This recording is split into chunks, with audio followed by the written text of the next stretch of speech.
Saludos, 2:15 de la tarde, está en sintonía de VN Radio, Circuito Nacional Venezuela, News Radio 104.9 FM, nuestro dial en Caracas. También estamos en Táchira, en el sur del lago, en Aragua, en Anzoátegui, en el estado de Monagas, Trujillo, Portuguesa, Barinas, Apure, Nueva Esparta. Para aquellos que se conectan con nosotros a la señal del streaming, pueden ver la placa con todos los diales que nos conectan con las distintas regiones de nuestro país. También pendiente, conectados por nuestras redes sociales. Está nuestra compañera Ray aquí llevando en caliente la información que da cuenta de nuestra transmisión en la cuenta Circuito VN Radio, en Instagram también,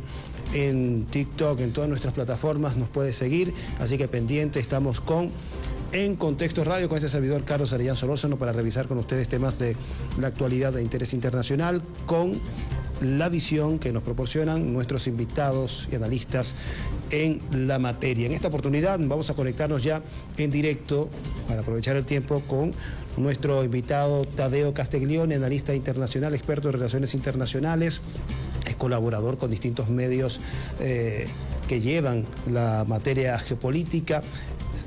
Vamos a esperar que lo tengamos vía Zoom para aquellos que se conectan con nosotros a través de la señal del streaming. Vamos a estar revisando este tema relativo a las tensiones entre India y Pakistán, la cual se exacerbó a partir del atentado terrorista del 22 de abril en la ciudad de Pahalgam, esto en la muy tensa región de Cachemira, la cual se disputan tanto Pakistán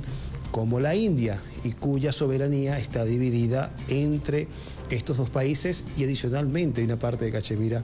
que es territorio de la República Popular China. Pero en este caso, el conflicto, las tensiones se desarrollan entre estos dos países. Han tomado iniciativas, tentativas, como respuesta o represalia de la India, de Nueva Delhi, en contra de Pakistán, el bloqueo del suministro de agua, que es uno de los puntos que están tensando las relaciones y que desde Islamabad consideran como un acto de guerra en caso de que Nueva Delhi dé el paso hacia esta decisión. Ya tenemos en pantalla a Tadeo Castiglione desde la Argentina, a quien damos la bienvenida. Saludos, agradecido como siempre de tu conexión y colaboración con este espacio, Tadeo.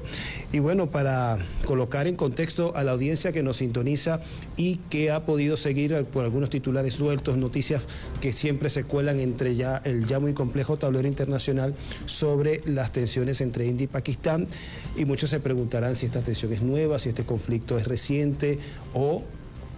por qué este encono tan marcado entre estos dos países que pareciera que indefectible y aceleradamente se precipitan hacia una confrontación nuclear, porque hay que apuntar, se trata de dos potencias nucleares. Buenas tardes, Tadeo. Muy buenas tardes, queridos Carlos. Como siempre, una gran alegría. Un saludo para vos, para toda la audiencia. Y bueno, muchas gracias por la introducción a este tema tan complejo de una dinámica internacional tensa, que es histórica si la interpretamos desde una perspectiva histórica de lo que representa la caotización como política imperial. Estamos hablando de cómo los diferentes imperios a lo largo de la historia utilizan las divisiones entre los pueblos para obtener su beneficio. Recordemos que tanto la India como Pakistán eran colonia del Reino Unido, colonia del Imperio Británico, y cuando se hace la repartición en la independencia de los países, el Imperio Británico, al igual que lo hicieron anteriormente también Francia en la repartición del África y los acuerdos de Sykes-Picot y todo lo demás, suelen acomodar los países hechos a base de regla y lápiz y no a base de las diferencias étnicas, culturales y hasta religiosas, los cuales siempre son conflictivas cuando en un país como la India, un país de cientos de millones de habitantes, más de 1.000 millones de habitantes, de mayoría hindú, con un gobierno hindú, regiones con mayoría musulmana, siempre van a haber un choque conflictivo desde el vamos, y más con, bueno, diferentes dinámicas de poder que dan mayor distribución de poder a pequeños grupos en vez de diferentes mayorías a nivel regional. Esto para tenerlo en contexto, porque la región de Cachemira es región de mayoría musulmana, y esto tiene que ver, es parte parte fundamental del conflicto para entenderlo desde esa perspectiva histórica, desde esa perspectiva de cómo está compuesta la población, y que recordemos que incluso en la guerra de independencia de ambos países hubieron muchos conflictos, muchos choques por la región de Cachemira, y que se sigue prolongando hasta la actualidad, por lo que significa esta provincia, tanto por su posicionamiento geográfico, el cual es sumamente fundamental, como también por la composición que tiene. Entonces, para iniciar la conversación, tal vez dejar bien en claro que estamos delante de una consecuencia del imperialismo actuando de lleno en las bases sociales de un país. Tadeo, también te pregunto sobre otro componente que se menciona, y ya lo ponías tú también de relieve, las diferencias culturales y religiosas. ¿Son también parte de estas diferencias adicionales a este reparto irregular del territorio una vez que se independizan y que el Reino Unido divide o le da a cada sector un territorio? ¿El tema de la religiosidad también interviene en este conflicto? Estimado Carlos, porque estamos delante de un gobierno de la India el cual ha estado radicalizando sus posiciones en torno a los temas religiosos, y que incluso esto genera muchos conflictos interétnicos internos en la India. Estamos hablando de un gobierno supranacionalista como es el de Narendra Modi, que hasta propuso cambiarle de nombre el país para que internacionalmente se llame Bharat y ya no la India. Y esto lógicamente va en un contexto en el cual Modi, que es un gran defensor de este sistema de casta de la India, también se imponga en política nacional. ¿Y qué es lo que viene en contexto con este conflicto que salta en Cachemira? Bueno, salta justamente cuando el gobierno de Modi tiene tensiones internas. Recordemos que las elecciones del año pasado las gana, pero arañando, en los cuales la oposición, dirigida principalmente por Rahul Gandhi, logra unificar grandes porciones en un bloque opositor en contra de Modi, y este bloque, vamos a decirlo más tirando a un pensamiento laico de crear en la India una potencia más bien laica, con todo el respeto a la diversidad. Modi se aferra y se encolumna detrás de un pensamiento extremista hindú, lo cual también exacerba todas las tensiones internas, tanto contra las poblaciones musulmanas presentes en la India, como también de las poblaciones cristianas, en los cuales en diferentes regiones hemos visto tensiones constantes, y en una India que recordemos que si bien es una gran potencia mundial, potencia económica, cuarta potencia económica a nivel mundial, el país está ahí en disputa entre si es con mayor cantidad de habitantes del mundo, codo a codo junto con la China. Y en este contexto la India siempre ha tenido diversas vamos a decir, conflictos internos que nunca ha logrado solucionar, con presencia de grupos armados, con diferentes índices de violencia interna, que muchas veces no se habla, pero bueno, la India en sí mismo es un mundo aparte, el cual hay que entenderlo. Y esta dinámica de Modi aferrándose a un nacionalismo para sostenerse también en el poder y lograr capitalizar un apoyo popular, también va enmarcado en este conflicto en Cachemira. Son las 2:24 de la tarde, 2:24 de la tarde, hora de Venezuela. Estamos conversando con Tadeo Castiglione, analista internacional, revisando las perspectivas sobre estas tensiones entre India y Pakistán, las cuales se vieron exacerbadas a partir del atentado del 22 de abril en la ciudad de Pahalgam, esto en la región de Cachemira. Hemos mencionado Cachemira, se ha dicho que es un terreno, es un área estratégica importante que se disputan su soberanía completa tanto Pakistán como India. Es un territorio dividido entre ambos países. Cachemira tiene un área de 222.000 kilómetros cuadrados, es de mayoría musulmana. Es un área superior a la que conocemos como Uruguay, de 176.000 kilómetros, por lo cual ya podrán tener cuenta de la dimensión de este territorio. Es la mitad, casi la mitad de lo que es Paraguay o España, y es un área similar a la de Rumanía en Europa del Este. Esto para colocar en contexto sobre el terreno, las dimensiones, sobre donde se está desarrollando estas tensiones, que le quiero preguntar a Tadeo sobre esta insistencia de la India de querer acusar a Pakistán de estar detrás de las operaciones de este acto terrorista que ha acreditado al grupo de resistencia que opera en Cachemira, pero que entiendo abandera la causa de la soberanía de Cachemira, pero como un Estado independiente. ¿Qué interés entonces tendría Pakistán de exacerbar o apoyar a un grupo con estas características para instrumentalizarlo en contra de la India? ¿Y por qué la India, a pesar de eso, quiere poner detrás del crimen a Islamabad? Bien, creo que tenemos que atar cabos, ver en el escenario las diferentes piezas que hay, como para llegar a algunas conclusiones sumamente interesantes, querido Carlos, y la audiencia seguramente va a también seguirnos en este hilo. Primeramente que nada, la visita del vicepresidente de Estados Unidos, Vance, a la India, horas antes de este ataque, como para tenerlo en consideración, porque no es un escenario menor o como para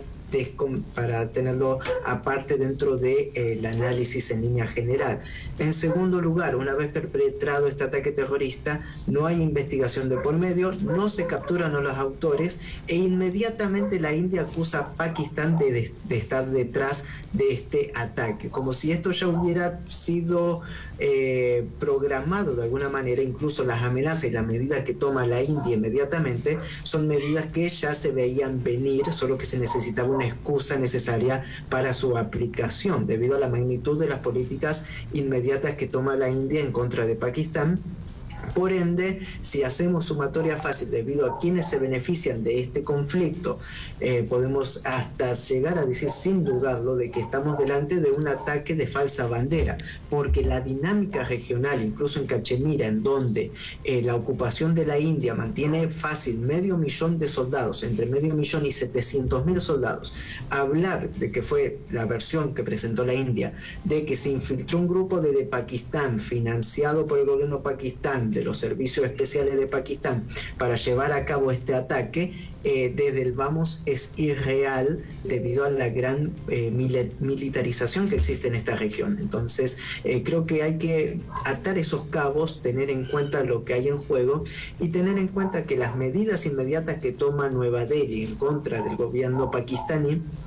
afectan también geopolíticamente el desarrollo de China, y esto creo que hay que entenderlo desde una visión más allá de un conflicto local o fronterizo o histórico entre dos países, también interpretarlo desde una visión geopolítica de quienes desde el exterior se benefician de estas divisiones internas, que bueno, sigue esta dinámica clásica de divide y vencerás. Esta dinámica que incluso la vemos en Latinoamérica, cómo tratan de dividir a los diferentes países para obtener ciertas ventajas, principalmente Estados Unidos o el eje anglosajón. Y en este contexto, el principal afectado, incluso si lo interpretamos desde la guerra de aranceles que lleva Donald Trump en contra de China, este conflicto entre la India y Pakistán no viene en mejor momento para atacar a China. ¿Por qué atacar a China a través del conflicto en Cachemira? Se preguntará nuestra querida audiencia. Pues bueno, el corredor económico principal de China, impulsado en su proyecto de la Franja y la Ruta, es el corredor económico China-Pakistán, que justamente pasa por esta zona, se alimenta la infraestructura china a partir de el río Indo y los diferentes afluentes que vienen desde la región de Cachemira y que alimentan gran parte de los afluentes en Pakistán. Entonces las medidas de la India, directa o indirectamente, terminan afectando a la República Popular China. República Popular China que a la vez tiene conflictos territoriales abiertos con la India y a la misma vez comparten el mismo escenario geopolítico dentro del BRICS. Entonces, dentro de todas estas conexiones, creo que es necesario tener en cuenta cómo factores internacionales se benefician de esta caotización que han programado, y por otra parte comprender esta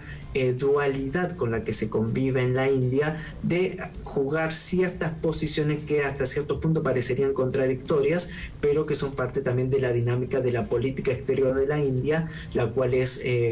polifacética debido a su país que es politeísta. Esto es la ideología de la diplomacia india. Al igual que su país convive con muchos diferentes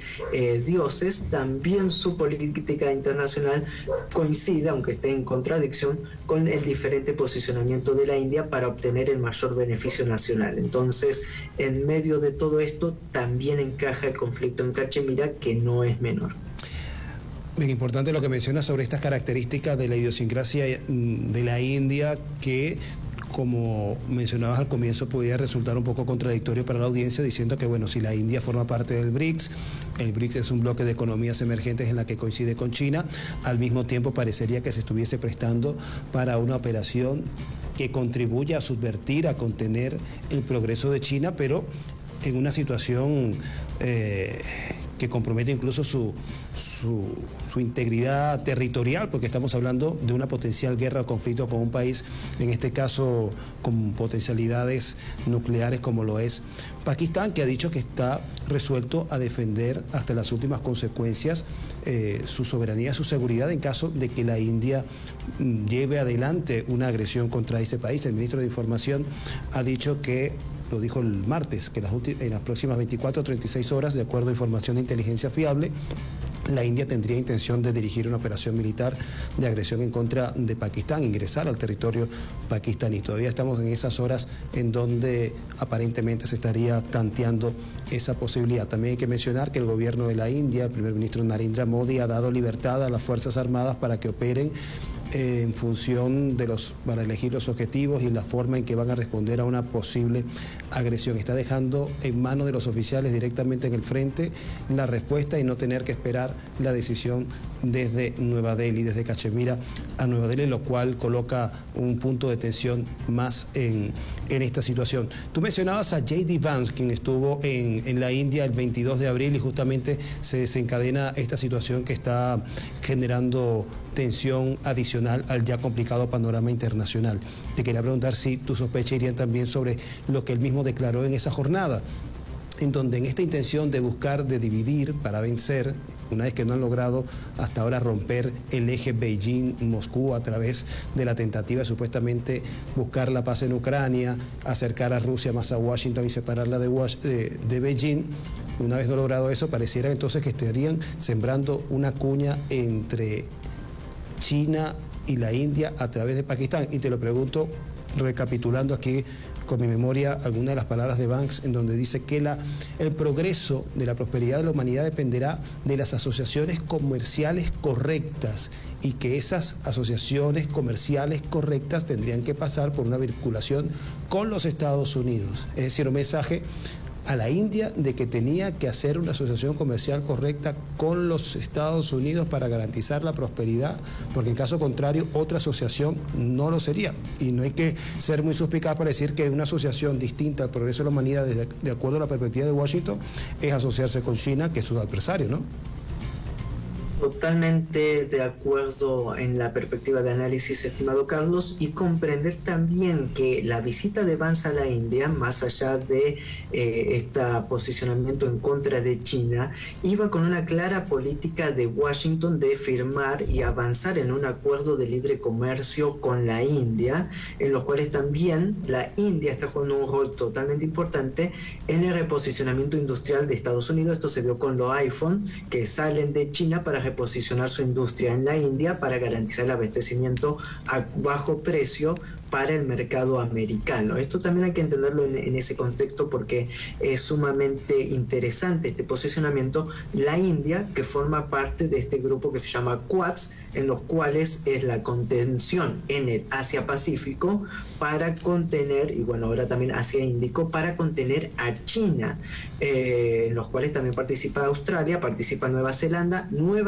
que también ya firmó un acuerdo de libre comercio con la India. Entonces estamos viendo que hay una reconfiguración de un bloque específico con la finalidad de contener a China. Pero a la misma vez, esta India mantiene su dinámica dentro del BRICS,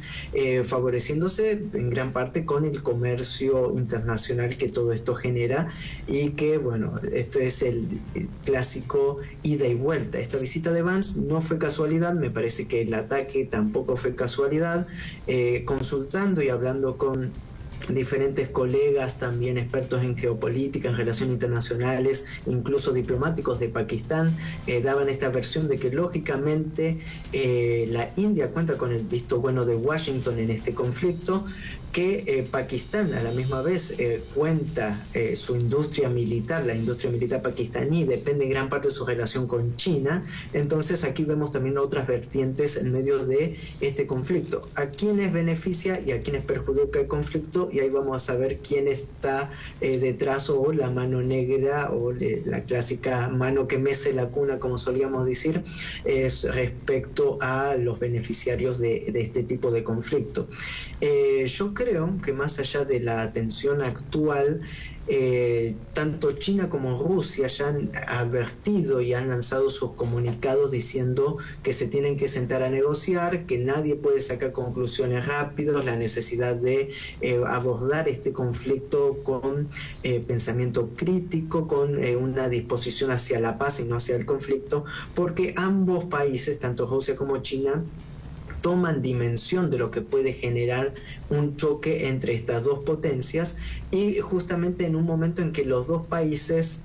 tanto internamente en Pakistán como internamente en la India, este auge nacionalista que genera un conflicto armado beneficia a dos gobiernos que se encontraban débiles. Recordemos un Pakistán en el cual el primer ministro Sharif está muy desprestigiado después del golpe institucional en contra de Imran Khan, un líder popular al cual tienen preso. Es acusado incluso Sharif de haber falsificado las elecciones internas en Pakistán, en las regiones en las cuales gana en Punjab, pese a que había perdido. Bueno, todo un escándalo, y que este conflicto unifica todas las posiciones políticas y todas las posiciones militares en Pakistán, algo no menor para entender también de que, bueno, más allá de todas estas cuestiones geopolíticas, también a nivel local, esto viene como anillo al dedo a los intereses políticos de las élites que gobiernan estos países. Pero también recordemos que no es la primera vez que sucede algo similar en Cachemira. En el año 2019 ya tuvimos un conflicto similar que incluyó ataques aéreos, bombardeos en diferentes posiciones, y que en aquel tiempo fue, bueno, el ex primer ministro Imran Khan de Pakistán quien da gestos de paz y detiene lo que iba a ser una escalada del conflicto. Lo primero que hace la India una vez este ataque en Cachemira es salir de las negociaciones y del cese al fuego que se había firmado con Pakistán en aquella época, lo cual marca también alguna actitud belicista y fuera de los acuerdos de paz que tanto costaron en aquella época, y que ahora, bueno, sentarse a negociar con toda esta tensión es sumamente complicado y grave.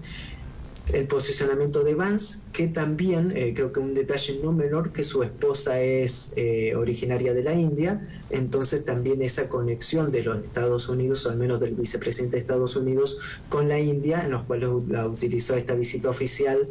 como una visita también que tiene que ver mucho con su posicionamiento, y el marco con todo este contexto tanto local como geopolítico nos hace un cóctel sumamente explosivo en la región de la India y Pakistán, en un área sumamente estratégica, pero en un área también sumamente tensa.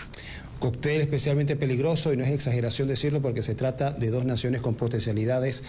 nucleares que han expresado su disposición de emplearlas en caso extremo para favorecer sus intenciones de someter al otro. Son las 2:39 de la tarde. Corresponde hacer nuestra primera pausa en esta emisión de Contexto Radio. Seguimos con Tadeo Castiglione. No te desconectes, porque vamos a revisar en la siguiente parte, en el tiempo disponible, otra gran e importante noticia, que fue la liberación completa que realizó Rusia de la región de Kursk. La incidencia, el impacto, las proyecciones que va a tener esta noticia en el desarrollo de la operación especial de Rusia en Ucrania, lo vamos a revisar con Tadeo Castiglione al regreso.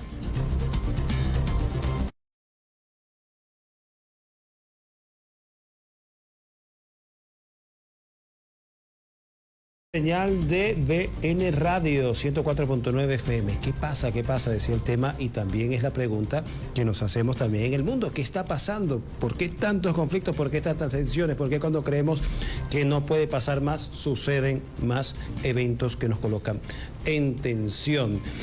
Estamos conectados otra vez con Tadeo Castiglione, que se quedó con nosotros. Seguramente escuchó el tema musical y también se preguntó, ¿qué pasa? ¿Qué pasa en este mundo? ¿Qué pasa? ¿Qué está sucediendo? Dejamos la pregunta antes de ir a la pausa, ya en este tramo final, revisar sobre las incidencias de otra importante noticia, como fue la liberación completa que realizó Rusia de la región de Kursk, la cual desde agosto de 2024 fue ocupada por una incursión de Ucrania que, bueno, paulatinamente fue respondiendo y socavando Rusia hasta completar su liberación la semana pasada. Fechas muy similares, muy cerquitas a la de hoy, 30 de abril, la cual es muy importante también para la cultura, la historia rusa, que es cuando se coloca la bandera de la victoria sobre el Reichstag del régimen nazi. También se quita la vida Hitler y pocos días después se completa la noticia del fin de la Gran Guerra Patria, Segunda Guerra Mundial, victoria de la Unión Soviética sobre el nazismo. Pero bueno, en la actualidad se completó la liberación de Kursk. ¿Qué implicaciones, reacciones tiene esta noticia, este hito? ¿Cómo choca, cómo impacta a Occidente y cómo afecta también a la OTAN? Porque la OTAN está detrás de todo esto. Bueno, volviendo a cómo iniciamos, ¿qué pasa en el mundo? Bueno, estamos en medio de una reconfiguración global y esto es lo que estamos viendo y por eso tantos conflictos, tantos choques, tantos intereses globales en juego. Con lo que está sucediendo en la actualidad y sin exagerar se redefine los próximos 40, 50 años de la historia mundial desde una perspectiva geopolítica, de geoposicionamiento, de lo que siempre mencionamos mundo multipolar, mundo unipolar. Volviendo precisamente al conflicto en torno a Ucrania y la liberación de Kursk. Primero que nada, esto es una gran derrota no únicamente del régimen nazi de Kiev, dirigido por Zelensky y toda la camarilla que lo sostiene en el poder, sino una derrota total de la OTAN, que no únicamente, como bien mencionaba, es quien sostiene este conflicto, quien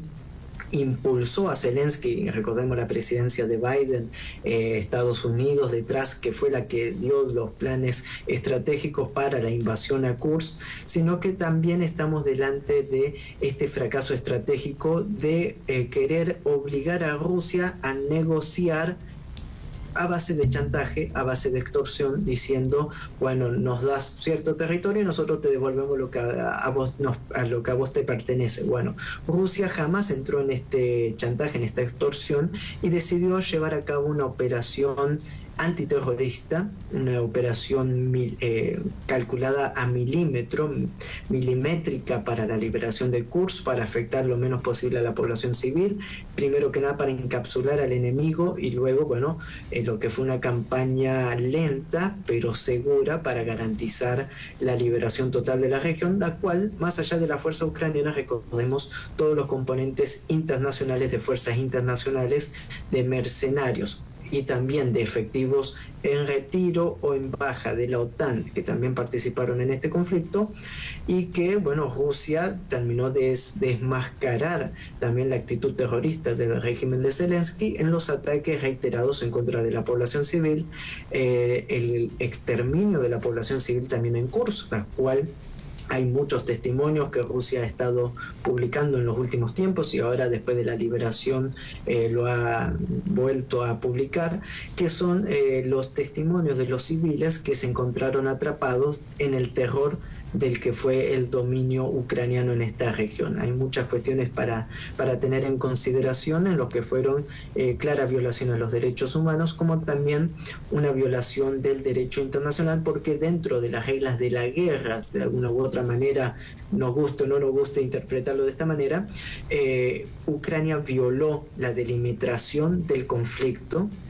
porque no estaba delimitado la región de Kursk dentro de este conflicto internacional, y decide, bueno, invadir directamente a la Federación Rusa, más allá del territorio que está delimitado como área de guerra, que es toda la región del Donbass y Novorossiya. Entonces, en este contexto, creo que la liberación de Kursk, y en esta fecha tan importante como bien marcabas, es sumamente estratégica, sumamente importante, y deja sin poder de negociación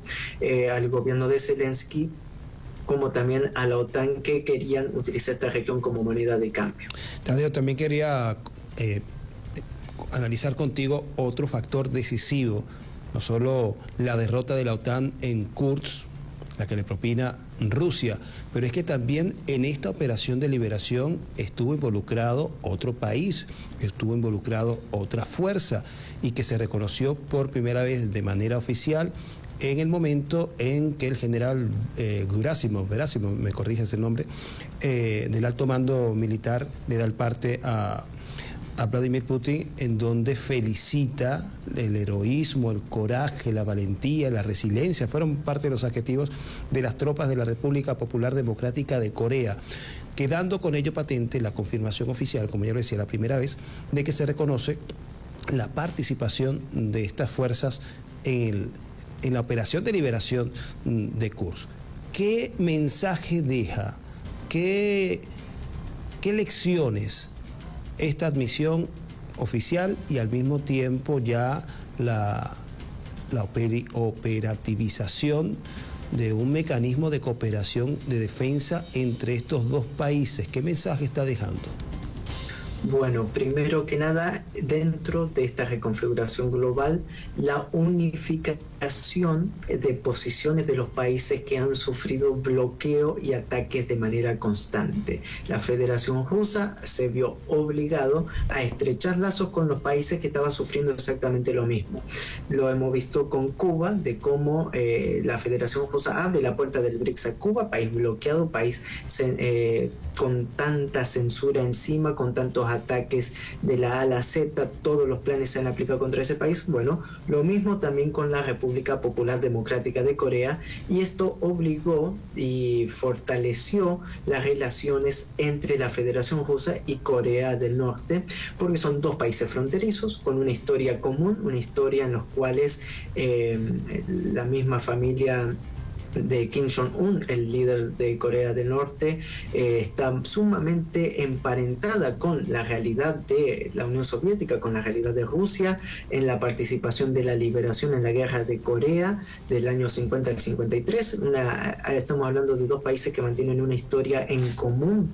y que han compartido más allá de las fronteras y de los grupos interétnicos que conviven de ambos lados de la frontera. Hay muchos grupos étnicos dentro de la Federación Rusa que son grupos coreanos étnicamente. Entonces, esto se ve enmarcado en este cambio global en los cuales los dos países han fortalecido sus relaciones, y esto se vio plasmado en un acuerdo integral de cooperación mutua que se firmó el año pasado, en los cuales también hay una cláusula específica de defensa mutua. Recordemos que esta operatividad de las fuerzas coreanas en Kursk se da dentro de la operación antiterrorista en Kursk. No hay tropas coreanas operando en el Donbass, en Kherson, Zaporizhia, en la República Popular de Donetsk o de Lugansk, sino que estaban sectorizados en Kursk, porque se está hablando de una operación antiterrorista en los cuales se enmarca dentro del acuerdo firmado por Rusia, por Corea, y también dentro de la legislación internacional. En esto hay que tener en consideración, porque esto no es un gesto menor, de que Rusia sigue siendo uno de los pocos países que verdaderamente apuesta hacia lo que se firmó en la ONU, hacia la Carta de Naciones Unidas. Por más allá de que hay que hacer reformas necesarias, el único que termina defendiendo todos los principios internacionales es exactamente la Federación Rusa, y quien ha demostrado de la A a la Z que ha violado todo lo que se afirma en la ONU es Estados Unidos, y son los grandes poderes hegemónicos occidentales. Esto es enmarcado también en esta diplomacia de alto nivel que maneja la Federación Rusa, con Lavrov, el canciller Lavrov, a la cabeza. Eso desde una perspectiva. Ahora, esta operatividad marca también que tanto como Corea apoya a Rusia, Rusia va a apoyar a Corea en caso de una equivocación, no voy a decir de Corea del Sur o de Japón, porque hay que tener en consideración, esto es una discusión histórica, que desde la independencia de Corea hubo una Corea colonizada, una Japón colonizada desde el 45 hasta la actualidad, y desde el 53, una vez que terminó la guerra coreana, ni fuerza de la URSS ni fuerza de la China permanecieron en la República Popular Democrática de Corea o Corea del Norte. Entonces, hay una Corea soberana que ha decidido su propio camino, y hay otra Corea que, bueno, lamentablemente es tutelada por intereses internacionales. En ese tutelaje hay un país que es sumamente agresivo hacia el otro, y Corea del Norte ahora también cuenta con el paraguas protector de la Federación Rusa para impedir cualquier tipo de agresión desde el sur o desde Japón o desde Estados Unidos, lo cual también delimita un poco las acciones injerencistas de Estados Unidos en toda la península coreana, lo cual también podría ser una puerta de entrada para la desestabilización futura tanto de China como de Rusia, y eso lo entienden, y por eso también la necesidad de mantener acuerdos de alto nivel con países soberanos, países independientes y que mantienen una política propia de pensamiento nacional. Estamos hablando de dos países con sistemas políticos diferentes. Exacto. Pero quería mencionar, nos queda un minuto, sé que es muy poco tiempo para un tema tan ambicioso, pero también esto deja un mensaje con respecto a lo que puedan hacer o intentar contra Irán, porque también Rusia tiene un acuerdo similar al que suscribió con la República Popular Democrática de Corea, también de cooperación en materia de defensa, ¿no? Esto deja un mensaje. Claramente, es un claro mensaje de que ya no existe ese mundo unipolar en el cual Estados Unidos hacía y deshacía, sino que ahora hay que enfrentarse a consecuencias, y Rusia ha tenido que entender por las malas de que a veces hay que ser bastante duros para respetarse en este territorio internacional. El acuerdo firmado con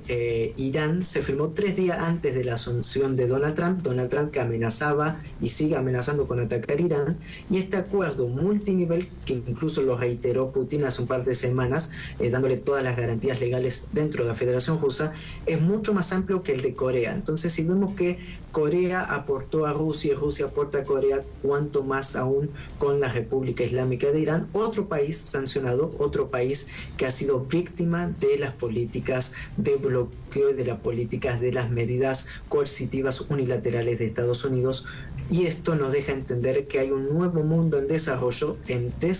Todavía no podemos hablar de la caída del hegemón ni de muchas otras cuestiones, pero al menos podemos vislumbrar hacia dónde nos estamos adentrando en este contexto internacional.